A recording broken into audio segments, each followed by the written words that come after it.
If you just joined us, it's still Journalist Hangout. I still have Tony Waji and Olayinka Ibili. So let's begin with our third conversation. The economic hardship persists. While economic hardship persists across the country, some signs are emerging of brighter days ahead for the economy. According to a report by the National Bureau of Statistics, NBS, the third quarter gross domestic product, GDP, grew by 3.46% compared to the 3.19% growth recorded in the second quarter. President Bola Tinubu expressed excitement over the development and assured Nigerians of better economic output as the economy continues to expand. Now, the top contributing sectors to the GDP in the third quarter of 2024 include agriculture at 28.65%, ICT at 16.35%, trade at 14.78%, manufacturing at 8.21%, crude oil at 5.57%, finance and insurance at 5.51%, and real estate at 5.43%.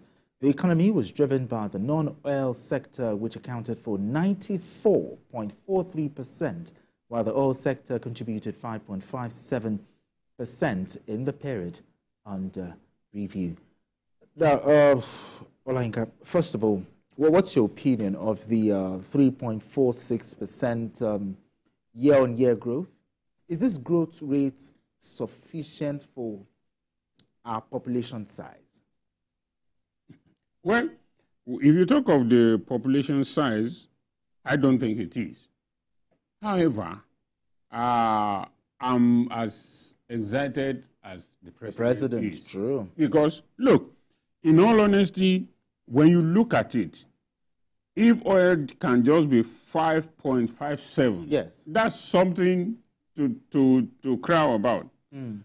But what I'm worried about most especially is manufacturing.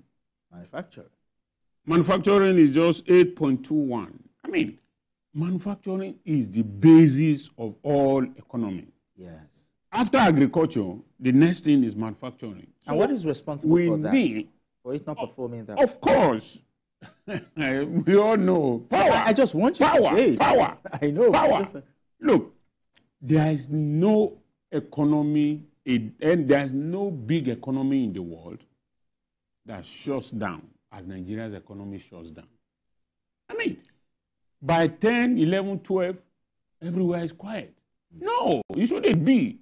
In fact, what we have as the industrial zone, or what used to be the industrial zone, are now quiet, or where they are now quiet, we now have religious activities there. Now you bring religion. That is what is.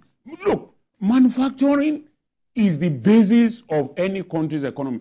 All our students or our children who are schooling abroad or going abroad, where do they get the job they do when they school during daytime and they work at night? It's manufacturing. It's not office job that they get. So unless we wake up the power sector, either by gas, hydroelectric, or whatever means we can wake it up. Get people working. If you get people working, the economy will move. That is the major problem that we have. Now, if you look at agriculture, we produce a lot of things that we need to add value chain to. We have cocoa, we have yam, we have cassava. In the last few months, a video was trending of a woman who operates a cassava farm and getting millions and billions from the farm. What does she do? It's just the farming alone and export.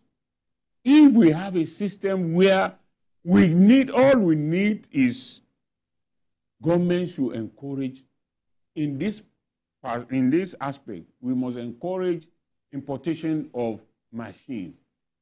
I mean, machines that will add value. Okay. As you are importing tractors for farmers, you must also import machines that will add value to some of the. Why is it that we harvest our cocoa and send it to Europe, and then I travel to Europe, they say bring chocolate for me? I mean, it's insulting. Why can't we process that and be the one to be exporting? Exactly. If we can't export, at least we can also sell. Instead of exporting raw materials, exactly. exporting. Then even cassava has a lot of chain value. Exactly. So we need, or a lot of value chain. So we need to wake our industrial hub up that we can add value to all these things. Okay. Why should we import starch of all things? When we have lots of cassava. When they will take the cassava away, they take away all the things they need there. Just like crude oil. They give you starch. Why should Nigeria be importing starch? So I'm very, very happy about this. But the manufacturing aspect of it is something that needs to be something that we need to work on. Now, and power is essential. Now, the president actually promised $1 trillion economy. Okay, but does this growth rate of third quarter, can we say that there's light at the end of the tunnel? Right. There's light at the end of the tunnel. I want to be positive about this country.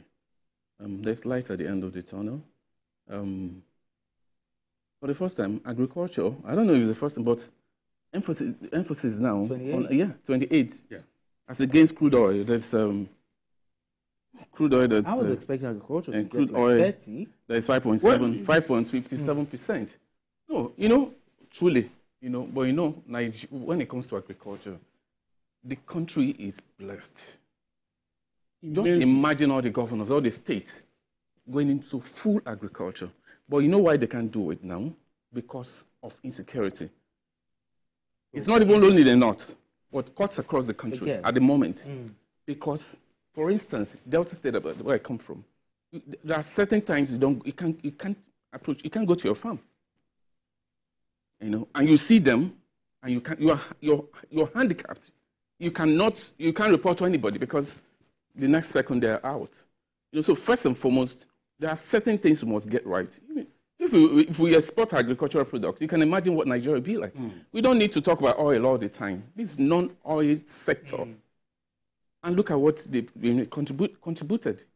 I mean, it takes a serious government, to look beyond oil. Because in time to come, we'll be talking about oil.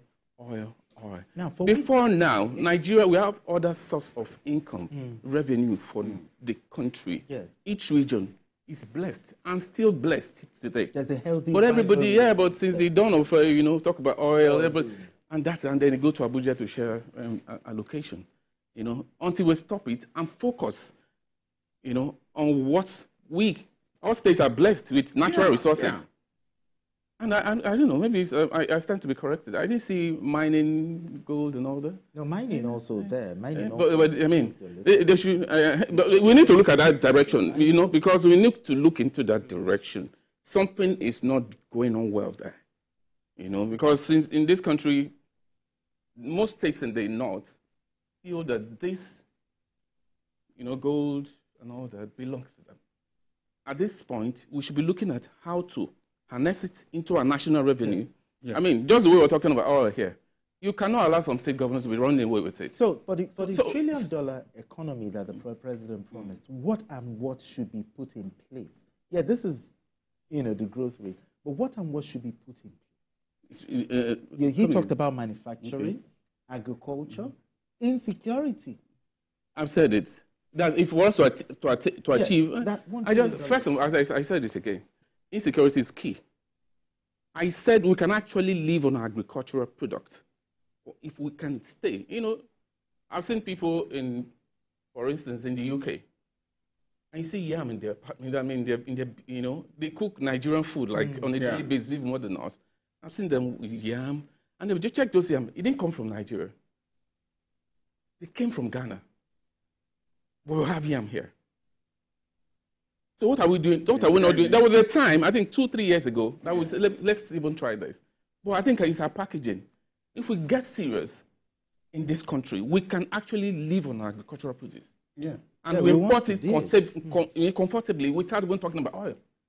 We can. What about cocoa? What about, there are other, what about, we don't even talk about, in northern Nigeria before now, we have granite.